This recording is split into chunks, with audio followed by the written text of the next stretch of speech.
Ladies, gentlemen, it is that time of the year again where everyone is panicking and scratching their heads like, oh my god, I haven't played this game for 6 months and now I don't have any money. Of course, as per usual, I'm here to tell you how much exactly you probably need and how you're going to be making that money. I'm also going to be telling you about that I'm live streaming this update whenever it comes out on Tuesday. Please follow me on Twitch and subscribe to my YouTube channel. Plugs aside, intro aside, let's get right into it. First and foremost, let's establish how much money you'll need. If you're just purely interested in the missions and you don't have any money and you don't have it in you anymore to grind this game, I've got pretty good news for you, because based on how it's been going in the past few years, these missions are simply going to be able to be joined. So if you have a friend or like even want to join a random in these missions, I'm sure you will be able to do so, meaning that you don't need any sort of money. However, if you wanted to play this by yourself or you have the money for it, there's a few things that you're probably going to need.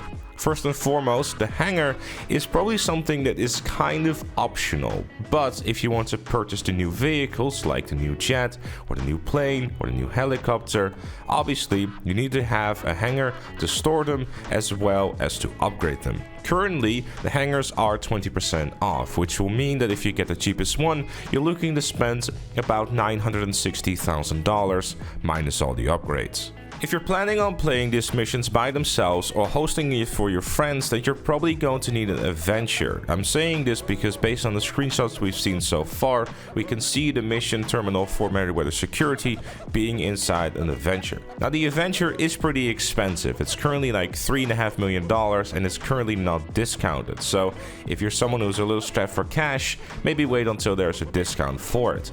Especially if you don't own a facility, because before the DLC launches, you'll still need a facility in order to be able to store the adventure. However, when the DLC launches, you will not need a facility or a hangar in order to store the adventure, meaning that you can just have it and just play the missions. So if it's something that is worth it, the $3.5 million to invest into the new missions, I don't know yet because I haven't played them yet, but if you want to play them, you're probably going to need to have the adventure. So that pretty much means that if you want to make the most of the DLC, especially as a solo player, you're already needing to have a minimum of $5 million.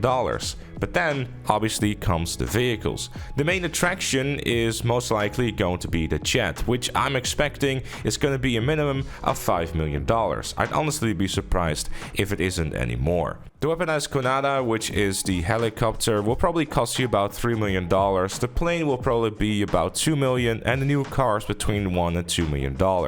Then there's also Imani Tech for one of the vehicles, which will cost you another $500,000 each, so keep that one in mind too. So the short of it, realistically, you're probably looking about 10 to 20 million if you want to get everything that we've seen in these trailers and the screenshots so far. But it is important to remember, you don't have to buy everything day one. And again, like I said, those missions you can always just join a friend or a random if you want to actually explore the new content. So, as for making the money for the DLC itself, it comes down to some pretty basic principles. First and foremost, check your garages. I know some of you have been watching me for a while, might roll their eyes, but something like, for example, the post loot I had laying around was nearly $1 million just simply sitting there collecting dust. The post loot is a nice vehicle to look at, but it's not all that fun to drive, and honestly, it's better to have $1 million in the post loot that I wasn't using anyways. Secondly, check your businesses and also your asset lab. If they're not on right now, turn them on for the next couple of days so you can make yourself some money. Also, make sure to check your nightclub and your arcade safes too for some additional free money to be made. In my case, my bunker and basically all my businesses were just ready to be sold, meaning I could make a couple of $1 million for just simply driving back and forth in an invite-only session. Because as some of you might not know, ever since last year's Criminal Enterprises DLC, you were able to now finally sell all your businesses by yourself in an invite-only session. So there's no risk in getting any of your stuff destroyed.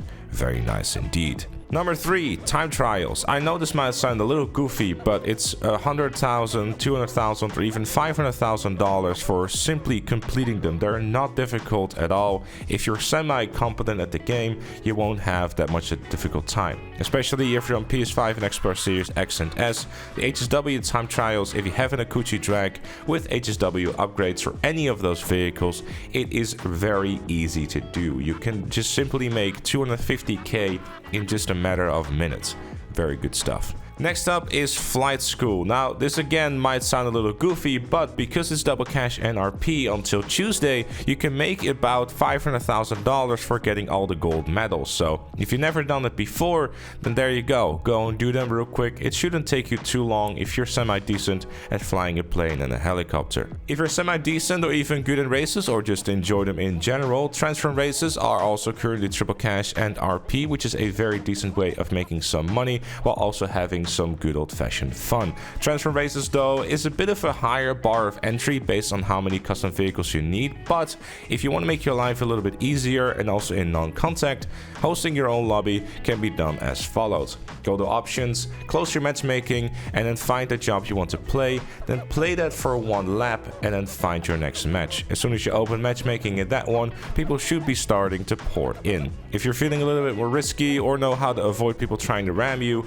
then you can also decide to use the quick job option on your phone to order to stone some randoms in their races there too. If you're not a fan of races at all, VIP work is also double cash this week, which is an excellent way of making money. $42,000 or even a little bit more for just a few minutes of work. The modes you want to be looking out for are Headhunter, Sightseer, and Hostile Takeover. These three are also obviously going to have a bit of a cooldown, so in the meantime of waiting for the next mission to be able to be done, make sure to go and get yourself some new supplies for your asset business or any of your other passive businesses to make some quick cash. And finally, of course, if you have any heist finales laying around that haven't been touched for a little while because you lack friends or whatever the reason may be, then of course feel free to use the comment section down below if you're looking to do someone. Hey yo, what the fuck? Whether it's a casino heist or even an older heist, make sure to use the comment section below to ask for some folks to play around with. It would be useful to also include your platform to make your life a whole lot easier. And obviously, Kaiba Rico is very much the go-to way of making some money if you haven't thought about that just yet. I know it might be the least interesting heist in the entire game, but it's probably the easiest $1 million you'll make in about an hour. So go do those, I suppose. And finally, of course, if you haven't yet, make sure to subscribe to the channel and turn on notifications to stay up to date with everything San Andreas Mercenaries. Have you ever wanted to stretch the hell out of your YouTube video that didn't hit 8 minutes yet. Well, now you can. Please.